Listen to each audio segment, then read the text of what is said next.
podcast time. Church bells and the cultural hall. Let's start the show. It is time for another episode of the Cultural Hall. It is an Articles of News episode. I'm joined by Molly the Ash Ashton. So many exciting things going on in this episode. She doesn't have any idea about them. I'm going to hold them off until I find out about what's new for you, Trainer McCrumble. Oh my gosh. I'm working nonstop. It's exhausting. Yesterday, one of my shift leads was like, "You don't normally work this much. What's going on?" I'm like, "You have no idea." Things are bad at home. Yeah, I We gotta haven't get out been on a of- vacation in 9 days, so real We- rough. We're having a hard time. Oh man. My daughter just left for BYU Idaho this morning. So Mhm. my husband is driving her up right now. And so we had to get her all packed up and ready. She's quite the procrastinator. So that's been a crazy week. And then I'm actually heading to BYU Idaho, Rexburg tomorrow night. Our son was called to be a high counselor in his stake. So he's getting ordained on Sunday. Congratulations to your son. That's awesome. Yeah, 21 years old and a high priest. I don't know, kind of.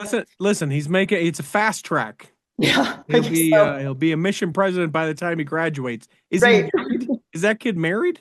No. Don't you have to be married to be a high counselor? What church is this? I know what is going on. I think about a year and a half or 2 years ago, they started calling more younger men to, I guess, start to train them up. And I don't know. So, Well, the thing is, and really what it is just like you're in those single adult wards and your bishop is 90 and your first counselor is 75. And you're just like, guys, I yeah. know it. I get that the work is true, but can we get someone maybe a little bit more relatable? So that's awesome. You got the high counselor son. That's incredible. That actually, Yeah. So kudos. Must have been doing something right, I guess, is what we say around the parent circles.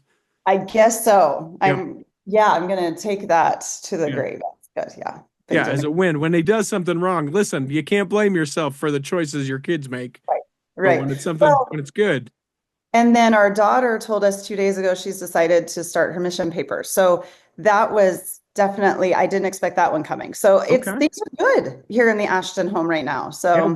Well, no unhallowed hand can stop that work from progressing. We're going to break 100,000 missionaries in the church in the next 3 years, and people will lose their mind. yeah, they will. Yeah. Yeah.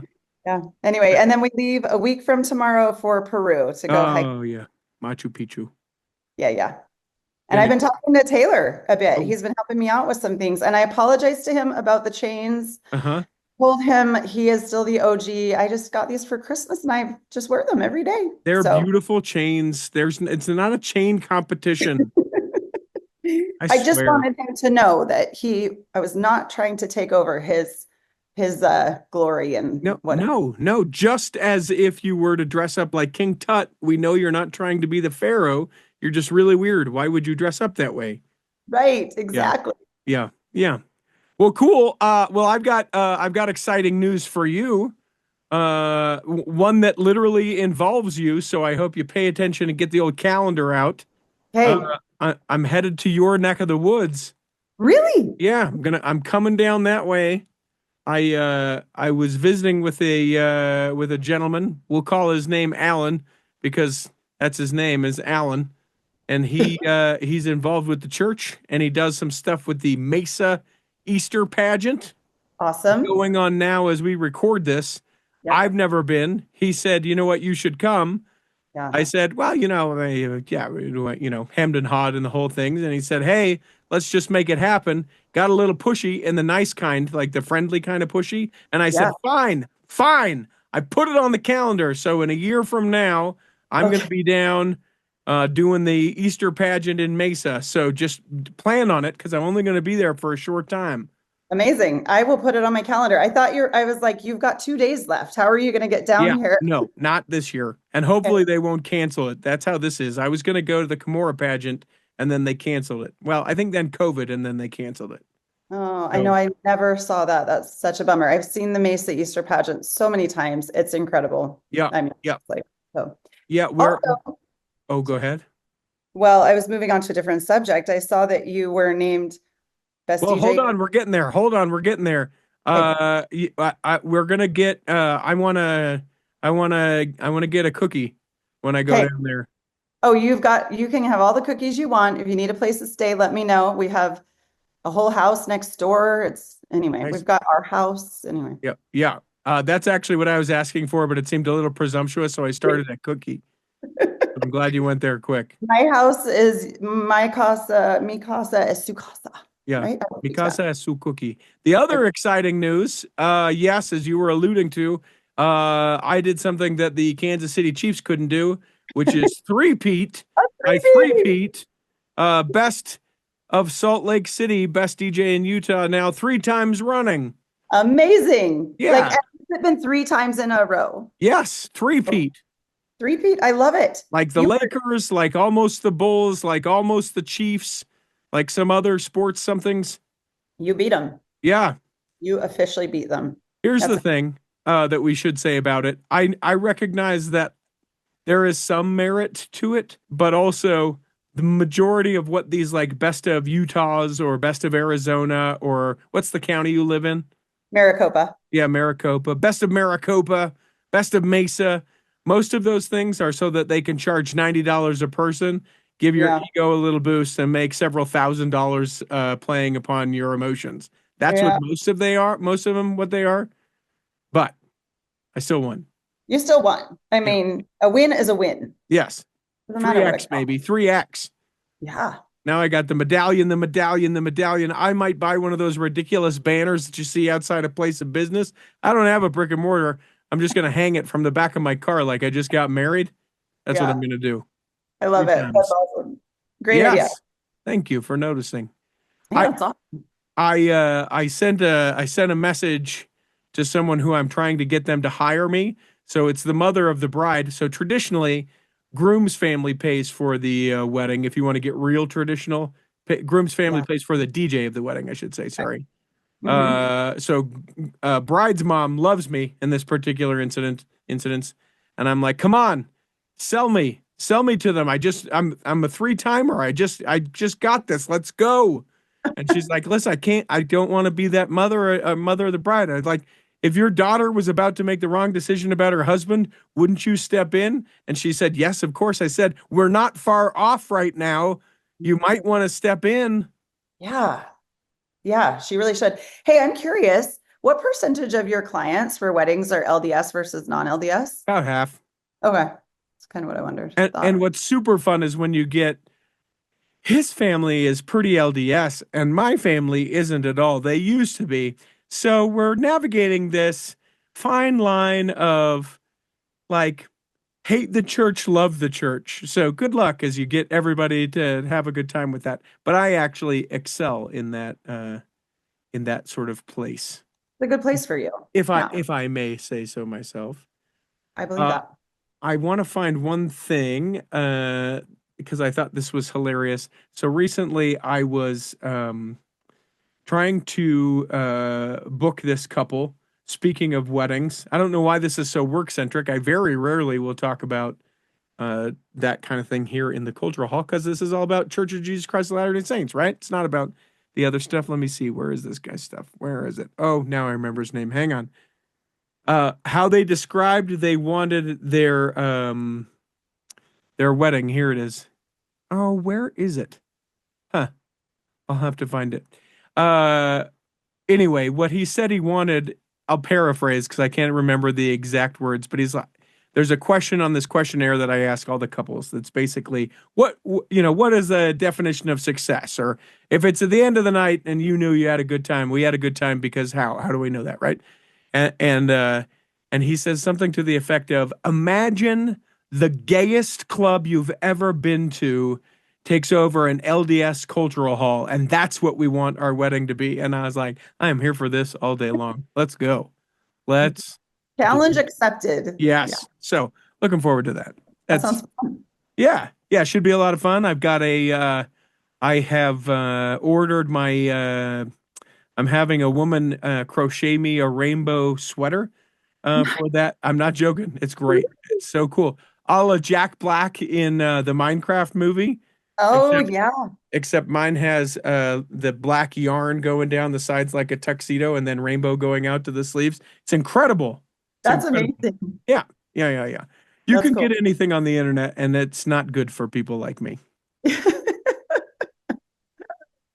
I love it. Can't You wait know? to, yeah. Yeah, it's like you and your vacations, right? Do you think you would have gone to half of these places if you couldn't have seen them? Not a chance. No, no Yeah, way. yeah, No. I found, yeah, so many. I see a picture, I'm like, I need to go there, and I go because yeah, I didn't know it existed. yeah.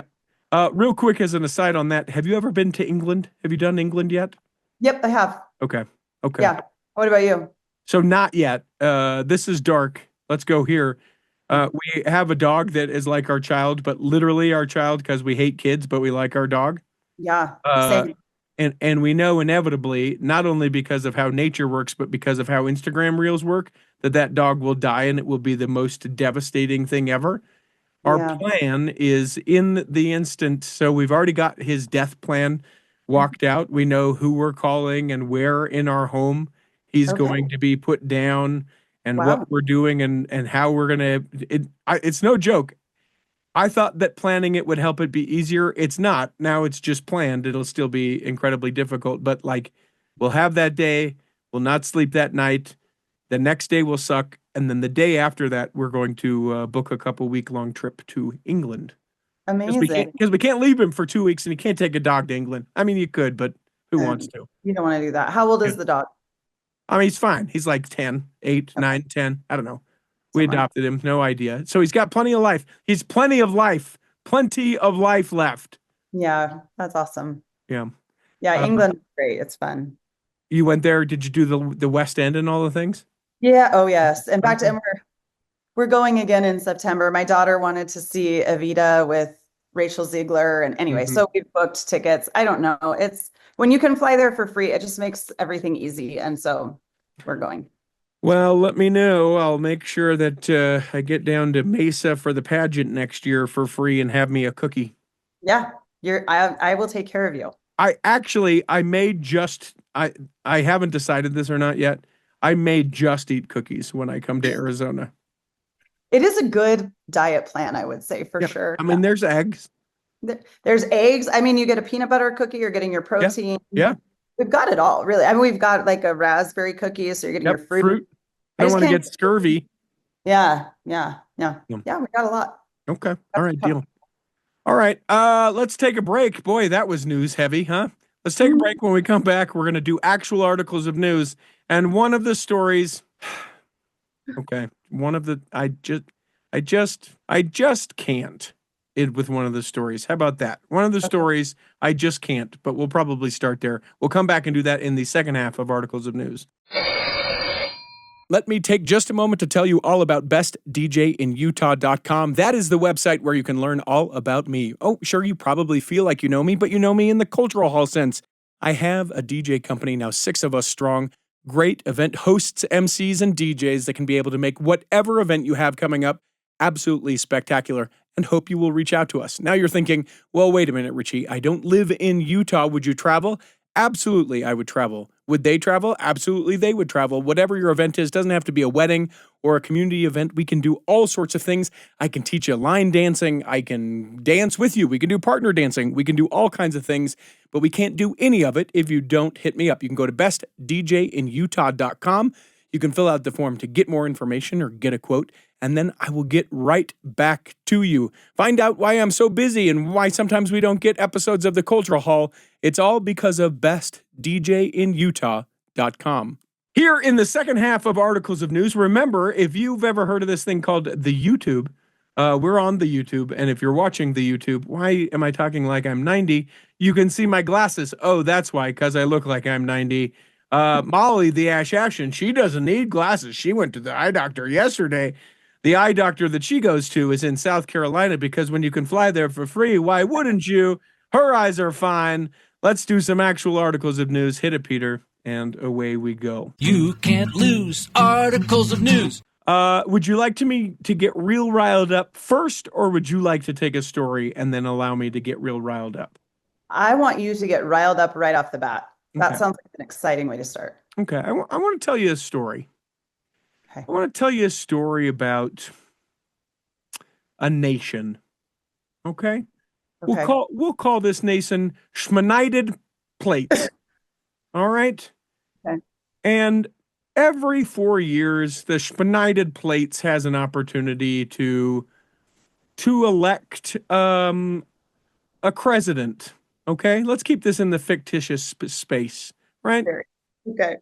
And and let me just say about this, as I've observed, this fictitious nation, I recognize that it's not perfect.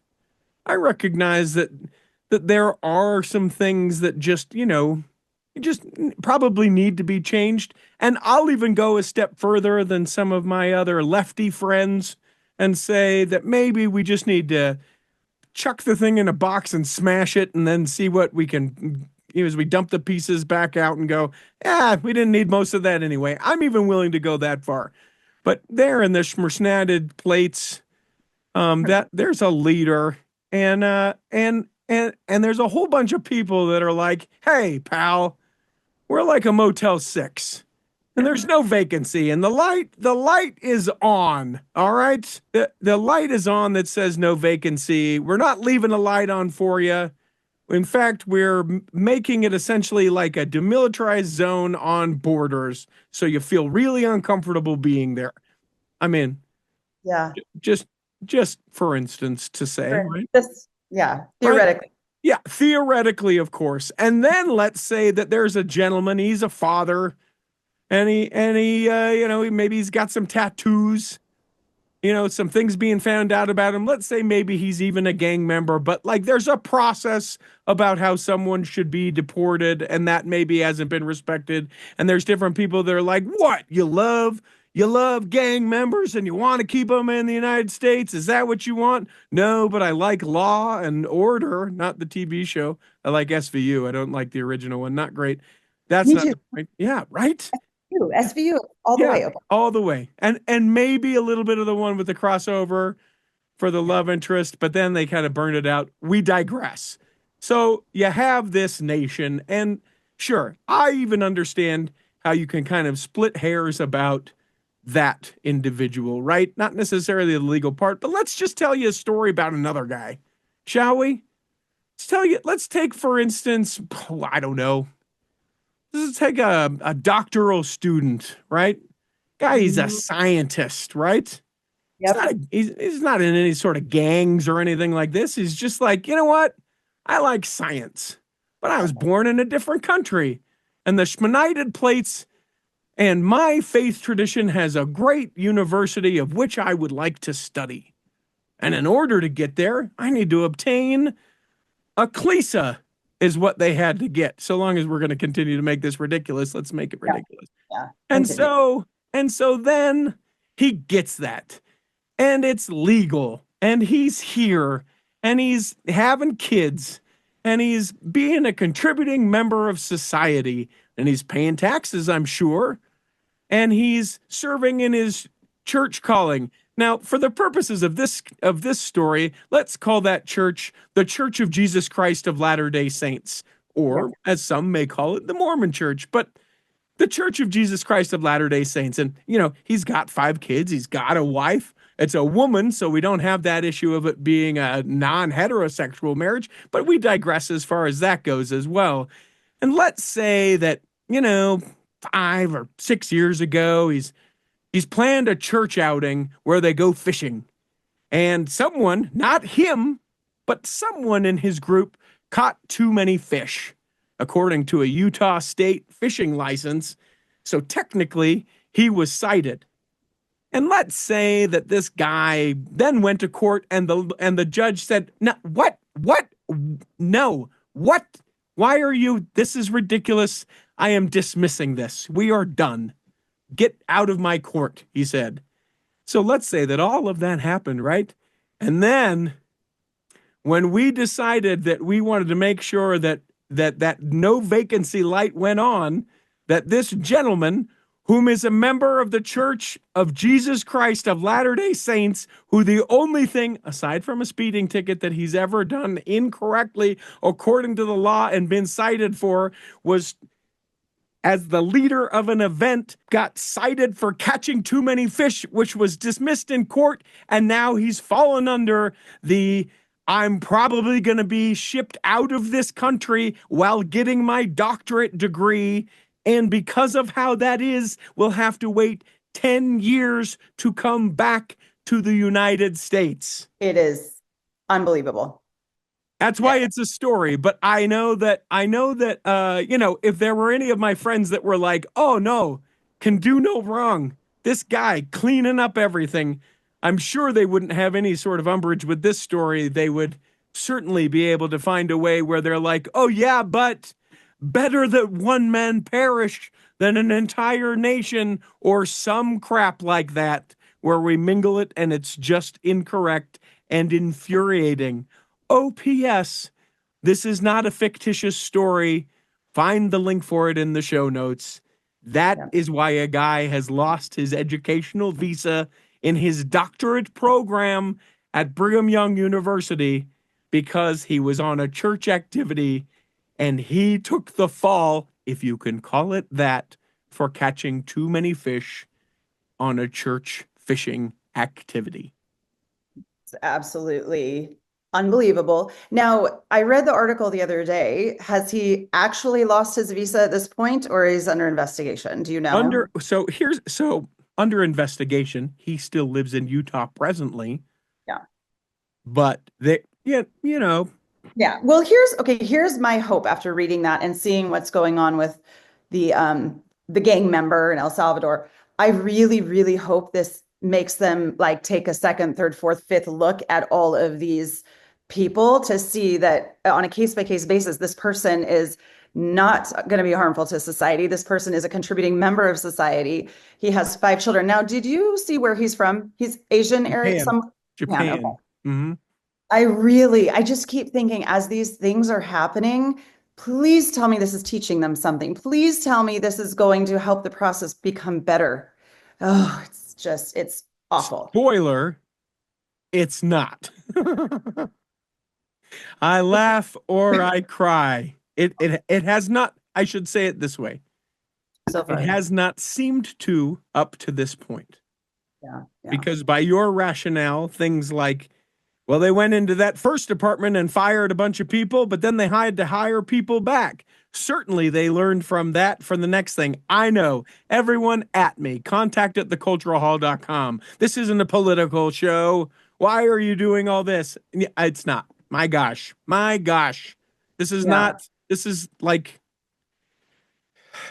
I would welcome if I am off at all, unless you're like, you said he was from Japan, but he's actually from the city of, which is a territory that isn't the Japanese. If it's not something like that, if you have something that you genuinely can say, hey, a consideration that you have not had within all of this, I welcome it. I've been wrong before. Never in conversation with my wife, but in other things, I have been wrong before. Contact at theculturalhall.com, and I will read that email. And I will even welcome that person, probably, into the show to say, hey, what you hadn't considered is this. Because you know what? I can't, for the life of me, figure out why it's going on. I have a friend, her daughter's serving a mission in California, and and it's a Spanish-speaking mission. And she said the missionary work has gotten really hard for these Spanish-speaking in the U.S. missionaries. They're not being treated very well. I mean, you know what I mean? Hispanics don't want to talk to them. Essentially, it's been really. I've heard some areas are no longer even calling Spanish-speaking missionaries to the mission because the lack of people now that are there. It's really, really, really heartbreaking, really sad. I mean, I'm all about legal immigration. But if people are already here, let's figure out a way to keep them here. If they're good contributing members of society, and let's be honest, how many people of the workforce are possibly illegal immigrants? Like we need them. Our society needs them. Right. So anyway. Nope. Without exception, if you catch too many fish, there's a religious principle in there somewhere with fish. I haven't quite figured it out yet. Yeah, actually. I don't know. That's horrible. I'm sure that I'll catch it for that. That's contact at theculturalhall.com. I welcome it. It. It's been infuriating as I've thought about that. Whatever. You had some much, I don't know if kinder is the word for it, but much lighter stories. What did you want to talk about? Well, I wanted to start with this Southern Methodist historian. Her name was Jan Ships. She passed away a few days ago at the age of 95. She did groundbreaking work in the. I'm so sorry. You're My fine. dog are protecting me from a monster. Oh, Is goodness. there a monster at your house? I guess so. I Do you don't know. need to go take care of the monster? I can tell a story. You go take Yeah, care of the monster. I'll tell yeah. a story. You Right, bet. right. You bet. As she takes care of the monster, let me share this story with you. This is what happens when you do it live, y'all. This I thought was interesting. Just a couple of days ago, as we record this, University of Utah students came together to prepare around 150 hygiene kits for women in the YWCA shelters in Utah. Now, why is this a big deal? It was a part of a group which is starting to gain traction here in the state of Utah. It's an Interfaith America BRAID. BRAID stands for Bridge Builders Relating Across Interfaith Differences. And the church, that is the Church of Jesus Christ of Latter-day Saints, helped to sponsor the event in conjunction with Prosperity U, Interfaith America. Show Up is an initiative of Utah's First Lady, Abby Cox, who is a member of the church. So goes on to say, women and children of the state of Utah are the foundation. If we're not taking care of our women and children and helping them to be successful, we don't have much of a future here in the state. So we're proud to be a part of this event tonight. An amazing individual who, in fact, has actually agreed to be a guest in the Cultural Hall previously. So we will work harder to get Abby Cox here in the Cultural Hall. Everything all right? Are the monsters gone? Yes. They've chased off all the monsters Okay. and they're now chewing on a bully stick. So Good. All right, Jan Ships. And Ships, this was fascinating. She is a devout Methodist Southern woman who spent her life celebrating the LDS people and the Mormon Church, and she was a celebrated Mormon watcher, is what Dallin H. Oaks said, and she was definitely very well respected in the Latter-day Saint faith. It referenced her having the Southern twang of Dolly Parton and the networking skills of Bill Clinton. She would teach the high and the low Gentiles and Mormons just what Mormonism is all about. I love this so much because how often is a Southern Methodist person not fascinated with, but researches and is such an expert on another religion and has such a respect for our religion. And it just sounds like she was an incredible person. She was actually the first non-Mormon and first woman who was I lost it now, president of the Mormon History Association. First woman. So very, very cool. It says there would be no field of Mormon studies without Jan Ships. So I think that's really, really incredible. Matthew Bowman, who is a Latter-day Saint historian, said more than any other person, Jan Ships showed people who had no personal investment in Mormonism that this faith tradition was important. Yeah, shout out. Jeez. Yeah, she's championing our faith, and I love that. I think we too often, especially I just read something today, apparently in the South right now. I mean, it's always been that there's people calling us members of a cult or whatever, but Sure. This woman was saying it's particularly really bad right now, and kids are getting really harassed at school. And so she posted a big, long Facebook post about all the things that they say about us that makes us a cult. And she basically just said, this is what we really believe. And I just love that. And I just think with that happening so much, like so amazing that she was such a champion for us. And I love that. Well, I've got another story here. We're actually going to get to a lot of news, I think, within this. We spoke on a previous Articles of News episode about the Lion House rolls. You've had a Lion House roll, I think, yeah? Yes, I've made Lion House rolls too. Yeah, they're a lot better when someone else makes them for you, I feel like, because then you don't have to work at it. But I mean, that's what you should do.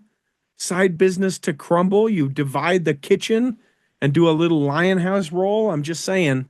Yeah, actually, I like that. And the president of the CEO of Crumble is LDS guy, so he knows Lion House rolls. Mesa, there'd be a huge thing. Just saying. Yeah, could be. You don't have to take me up on it. You need to call it something not Lion House rolls, or you get sued. But you knew that already. Crumble House. They are in fact coming back. You're kidding. They are in fact coming back. So the global church, that is the Church of Jesus Christ of Latter-day Saints, expects between 3 to 5 million visitors to attend the public tours in 2027. And the number one question that is asked of the people in downtown Temple Square, especially around the Lion House, is when is the Lion House going to open again? Second question is, are there going to be Lion House rolls again? And you know what? They have said, yep, there will be. Confirmed. Let's do it. They are so much better when someone else makes them. So I love that. Warm, fat-free, which is great. No butter at all Yeah, in those. yeah, not a single tab because they're huge, massive sticks. They just want to do that. The Joseph Smith Memorial Building, that'll reopen. All parts of it, I think several parts of that have been closed. They want Temple Square to be the center point of the city again. Temple Square will no longer be walled off, which is interesting. I'm fascinated to see how they deal with all that with the incredible homeless population of downtown Salt Lake, because I can't think that they're going to allow people. Maybe they'll fence off around the temple and the assembly hall. I haven't been down there recently enough to know what that's going to be like.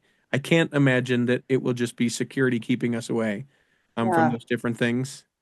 Other parts of this says other things that are coming: 22 new ceiling rooms for marriages in the temple, 2 smaller visitor centers on the southern portion, 2 blocks of landscaping complete with more than 200 trees, and street improvements to North and South Temple, in addition to all of the other things that they've done. Plus, and we'll probably talk more about this in the next Temple Ticker, the restoration of the original wall decor from 1893 in the temple lobby. Workers found it underneath 7 layers of white paint. So I'm guessing they have restored that, and we'll be able to enjoy that. 3 to 5 million people and a Lion House roll. And the Lion House roll. Yep. Wow. That's so exciting. I can't believe it's still a few years off, but yeah. I mean, you'll have grandkids by then. Let's go to the next story. All right. Shall we talk about fasting and religion? Sure. Interesting. So this article was talking about how fasting is a sign of discipline and devotion. And it really was mostly talking about Ramadan and the end of Ramadan being March 30th, and how it is deeply personal and a transformative time for Muslims. And for the first time, okay, we live in a very predominantly LDS area, but one of my son's really good friends is Muslim. And it was funny because they kept wanting to get together, and he's like, oh, we can't go out to eat. We can't do this. He's like, what do we do? And anyway, it was just an interesting thing, but I loved seeing this 17-year-old, taking part in that and making sure that he was honoring that faith and that connection to God. And it was interesting. 1 in 5 Americans fast for religious reasons. And that was really surprising to me. Yeah, it seems a little high. That seems a little high to me. I would have thought it to be lower. Me too. So, and so many religions do it in different ways. Muslims, are fasting during Ramadan from sun up to sundown. You've got, and it did say that Muslim Americans lead that poll with 8 in 10 saying that they observe the fast. Wow. And in fact, in the Hindu religion, they start fasting, I think, on basically the day that Ramadan ends. I think, and they do it twice a year, and it goes along with the equinox in March and September. Okay. And they have 2 9-day-long fasts.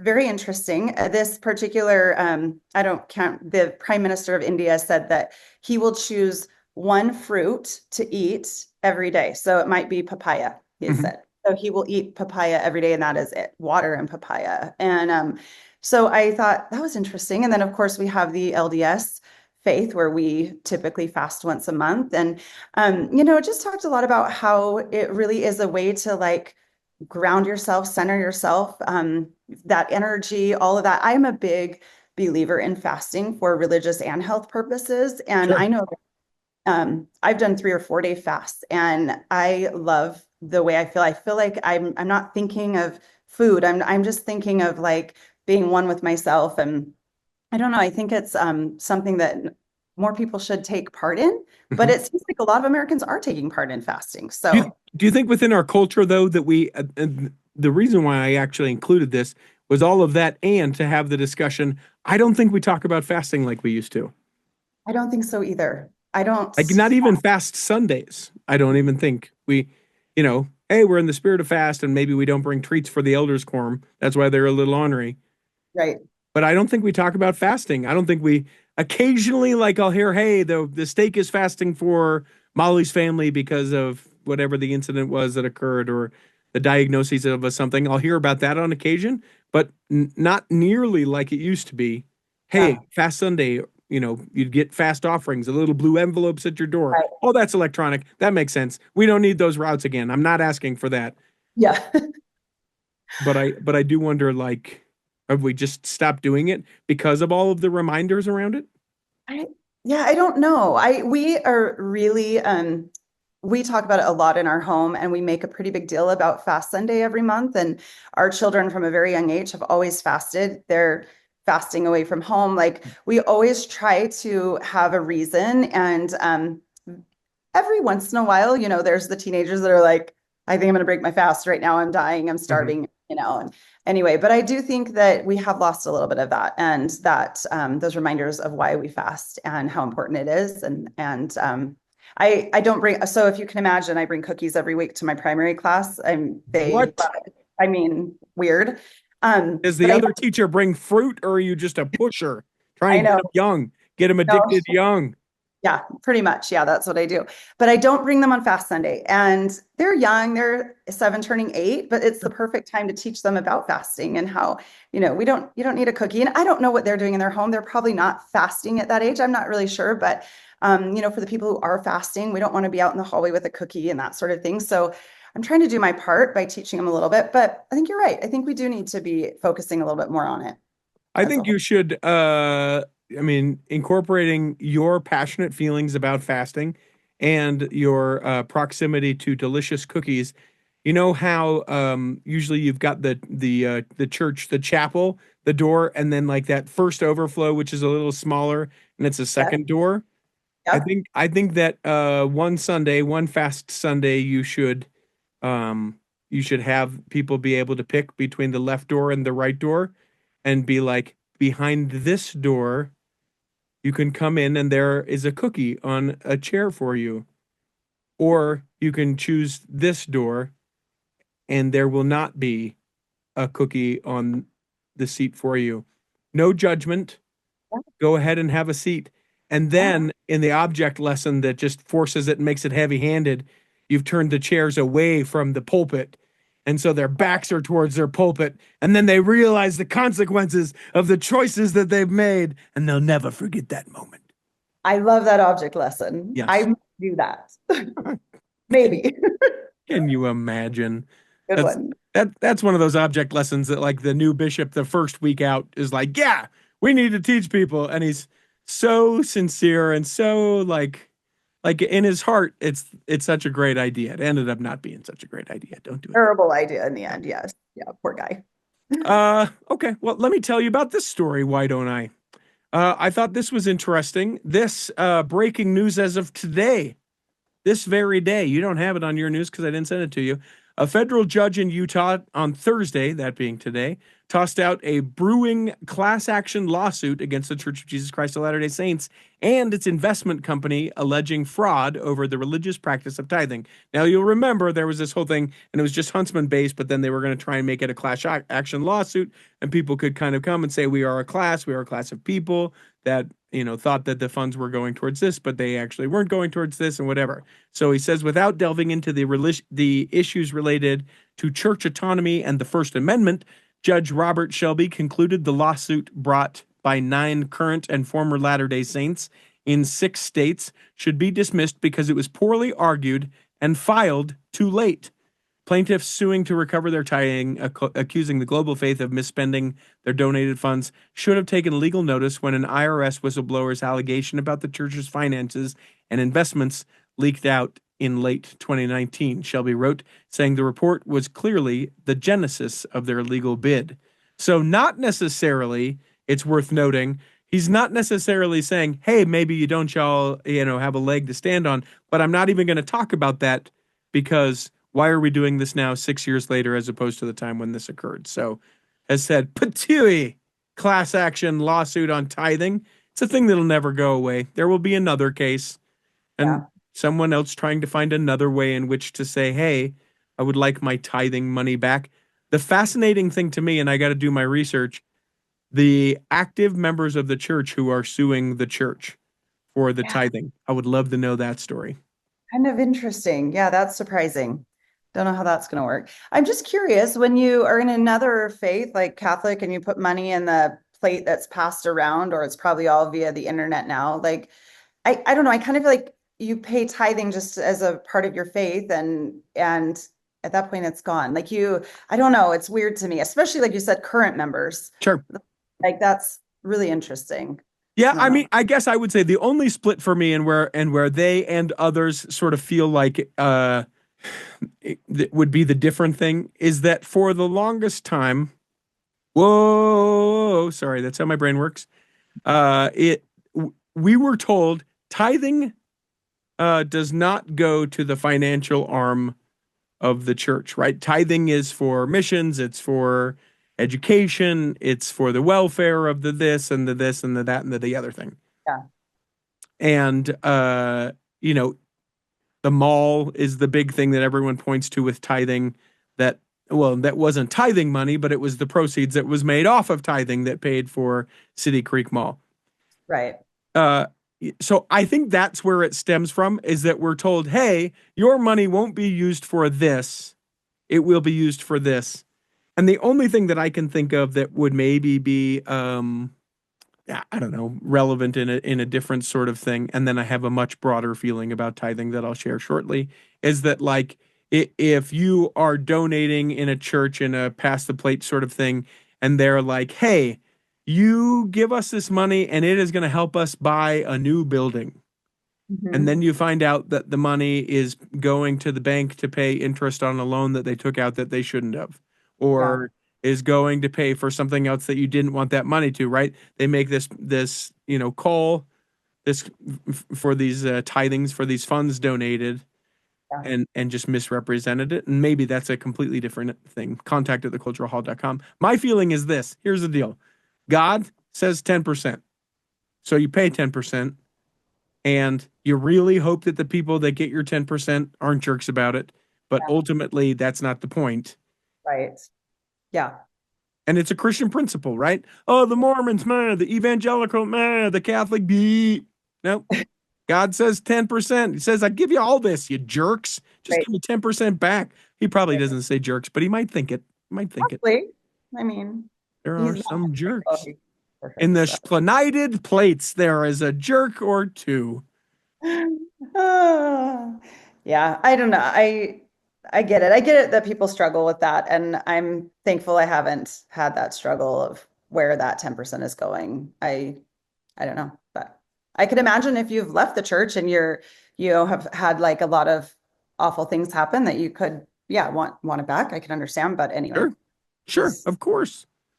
But you know what? I have to say one more thing, and this might be me being naive and just to me, I'm like, somehow the church has to financially function. Sure. Um, so my tithing, like you said, I hope whoever's taking my 10% is smart about it and being honest about it, how it's Right. used. But in my brain, I'm thinking that has to go to pay for all the things, for the apostles to live, for mission presidents. I mean, all the things, BYU, Hmm. anyway. Hmm. So I get it. City Creek is a little bit like, but I mean, if it's an investment that we're then making money off of, I don't know. I don't know.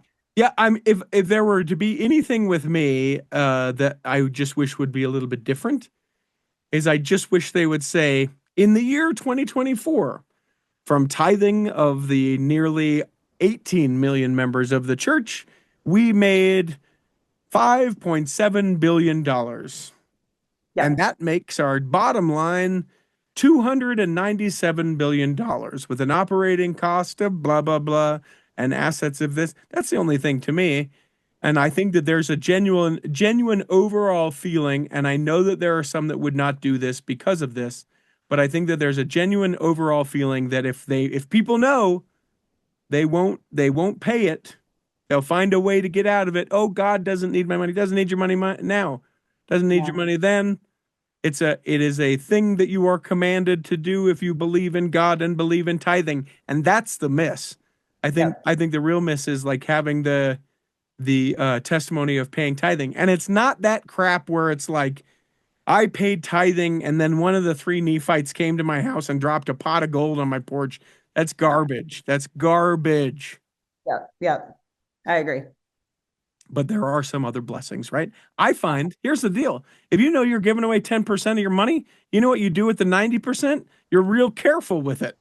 For Like that's a sure. very practical thing to me that I'm like, yeah, if I just had 100%, oh, you could be accountable otherwise. Fine. Yes, sure. I bet I could. Yeah. But I know that I am because I just have 90 instead of 100. Yeah, yep, yep.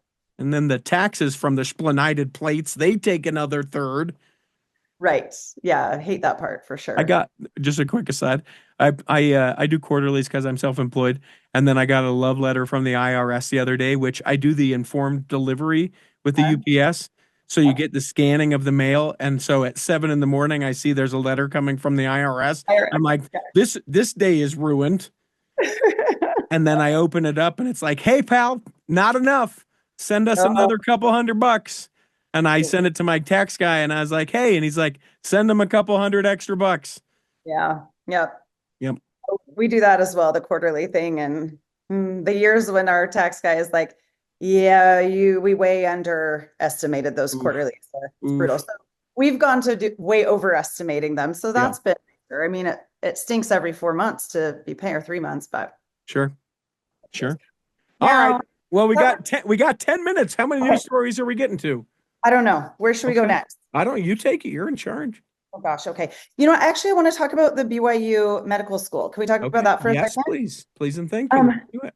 I saw a couple of days ago on Facebook, someone was posting about it, this article, I'm assuming, and there was some pretty nasty comments about how I can't believe the church is, I can't believe the church is going to be investing money in a medical school. The medical, right now, medicine is awful. It's so corrupt. This person is like, I was a doctor. I retired early because it's so corrupt, and insurance. And anyway, I was like, what? Because I was so excited when I found out they were going to open a medical school. And I think reading this, the principles of this medical school are really, really awesome, really aligned with our covenants and with the LDS church in general. They want it to be spiritually based and mission focused, have a teaching and research emphasis, but really, really focus on teaching. They want to offer an integrated bachelor's and medical degree to reduce time. And I'm like, that's amazing. I think that's that in and of itself is just incredible. Incredible. They said they really hope that by decreasing that time and the amount of money that it will cost, that it will really help to get international students. Now, I mean, we've got that international student right now that's having an issue there, unfortunately, but that fictitious story I told you, I don't know what that is. Yeah.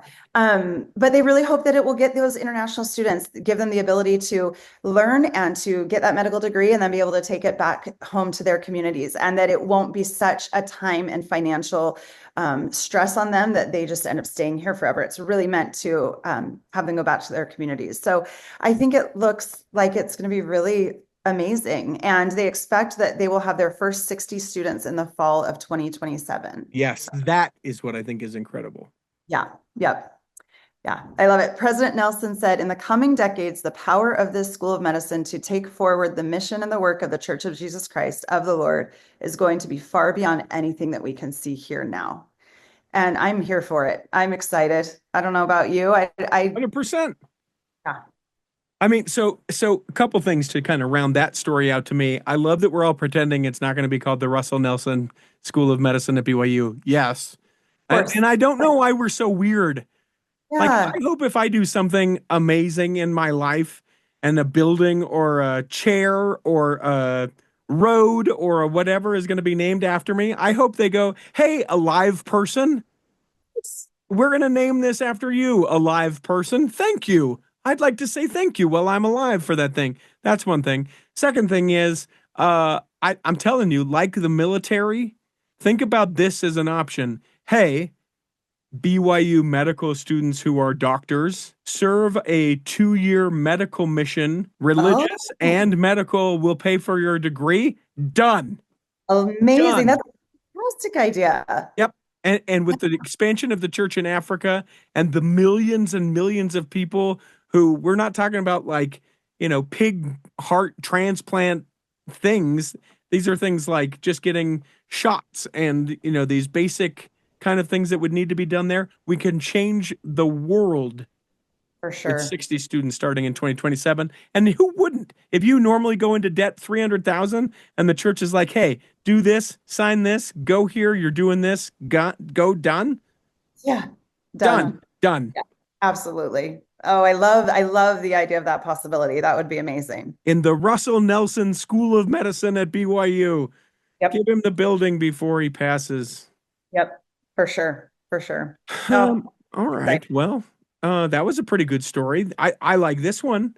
Elder Newton, a widower from Salem, Utah, he originally planned to serve a mission with his wife after she retired from the Tabernacle Choir in 2014. However, their plans were halted when she was diagnosed with pulmonary fibrosis following an accident. They moved from Utah to Missouri for better air quality, allowing them 3 more years together before she passed in November of 2022. After his wife's death, Elder Newton immersed himself in temple and family history work. When the church announced the policy change for senior single men on November 1st, 2024, remember we talked about it in articles of news, he immediately decided that he, in fact, would serve. He received his call just before Christmas of 2024. He is serving a 12-month mission in the Adriatic North Mission, which is based in Croatia. He entered the MTC on March 10th. And my hope is, and I don't think this was the case, but my hope is they have a district full of young 18, 19-year-olds and then this guy. That Yeah. I would kill for that. I'm sure that's not the case, but No, can you imagine your kid, I love it. your 21-year-old high counselor kid 2 years ago and he's going to serve a mission? Hey, Elder Ashton, here's your companion. Uh, I'm sorry, who is this?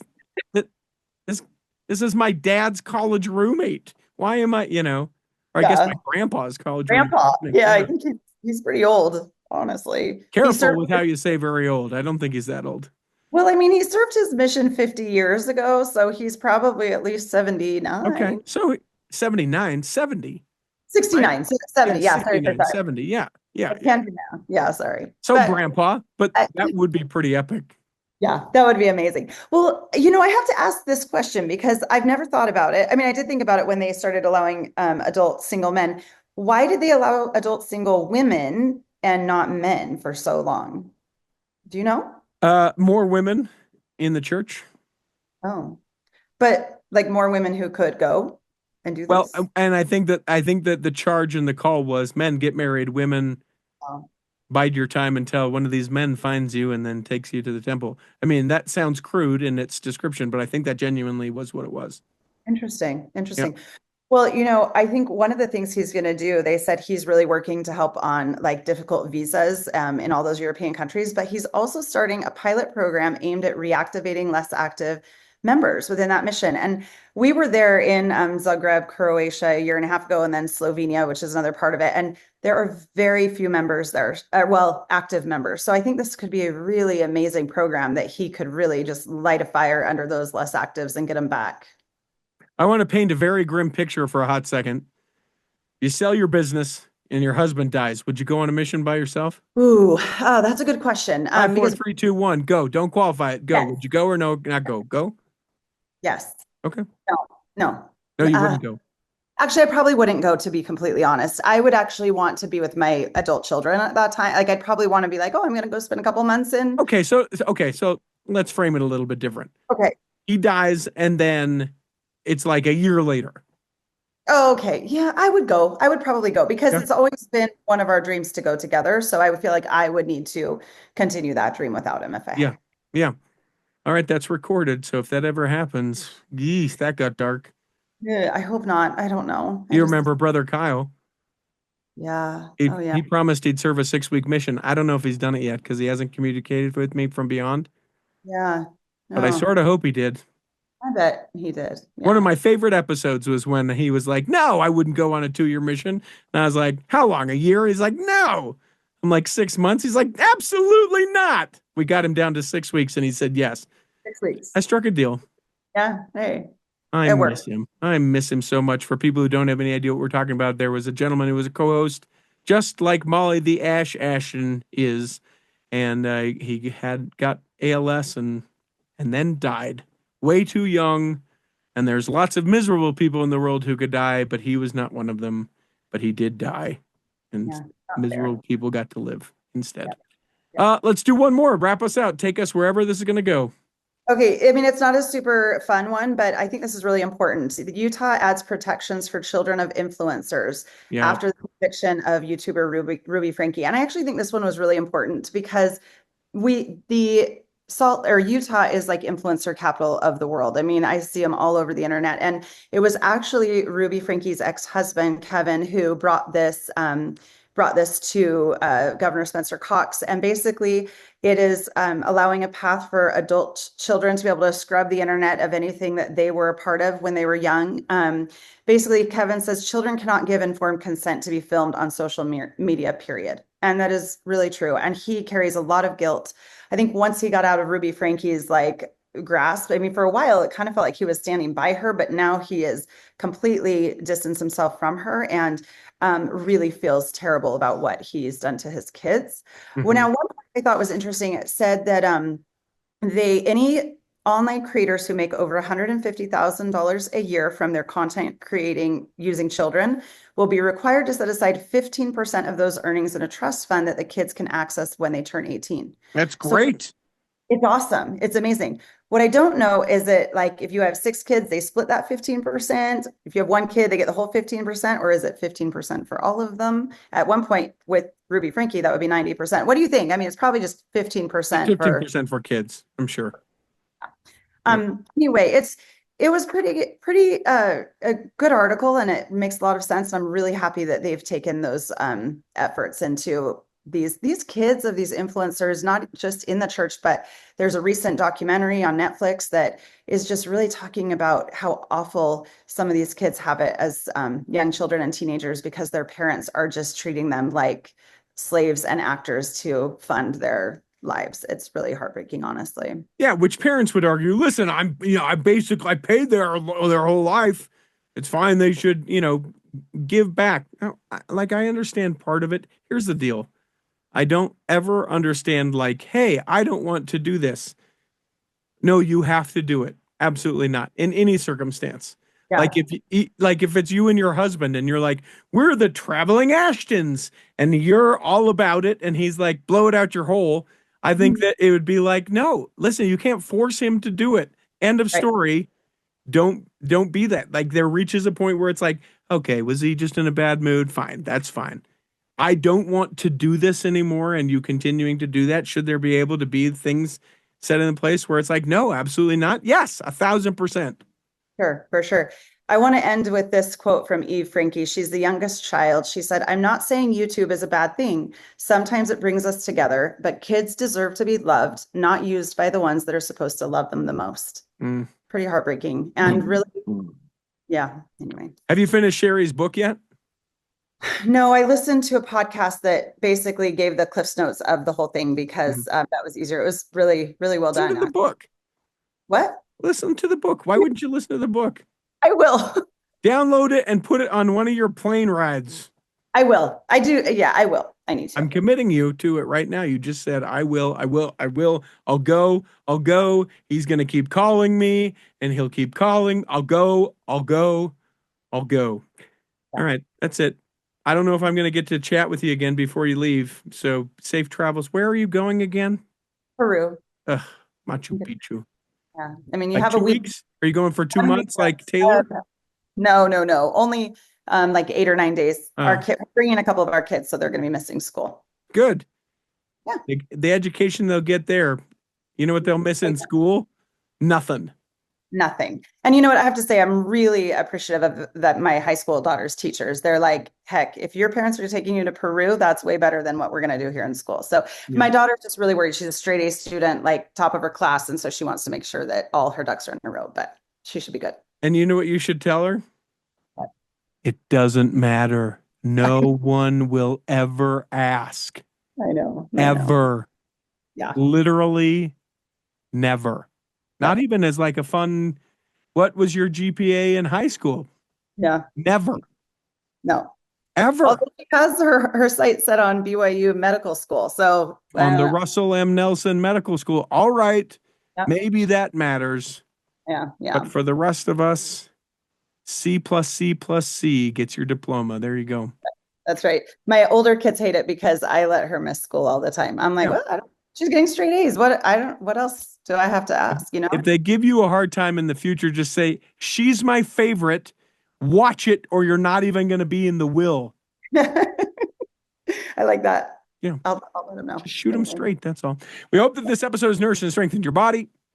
And if you weren't well enough to be here this week, you'll be able to be here next week. And when the time comes, you'll be able to travel home in safety. You know that's not actually the right line, what you say every time. That's fine. We'll talk about it another time. In the meantime, Chris at Alpine Lakes Travel, Debbie Wanless, Chocolate Cake Bites Podcast, and the Tiger, with a U, will be saving a seat for you On the back row of the Cultural Hall. Save me a seat, it's sure to be neat on the back row. We really gotta go on the Culture Hall show.